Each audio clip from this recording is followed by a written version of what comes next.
વડોદરા જિલ્લાના સિનોર તાલુકાના સાદલી ગામે અંકલેશ્વરથી અંબાજી જતી એસટી બસનું સિનોરના સાદલી ખાતે ડેપ્યુટી સરપંચ તેમજ સદસ્ય જીગાભાઈ દ્વારા સ્વાગત કરવામાં આવ્યું હતું। વાત કરીએ તો આ બસ અંકલેશ્વરથી સવારે 8:30 કલાકે ઉપડી વાયા ઉમલા માલસર સાદલી વડોદરા થઈ સાંજે 6 કલાકે યાત્રાધામ અંબાજી પહોંચશે।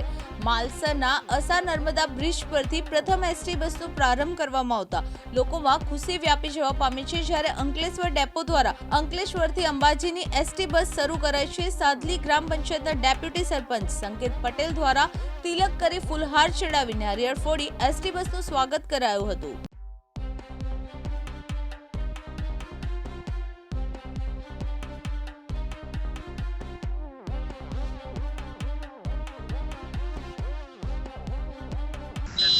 द्वारा अंकलेश्वर डेपो में सवारे 8:30 कलाके अंकलेश्वर थी अंबाजी वाया उम्बल्ला मालसर सादली कायवरन और वडोदरा हिम्मतनगर थईने आ बस संजे 6 वागे अंबाजी पहुँचशे और सवारे 10:35 कलाके आ ज रूट पर परत आवशे।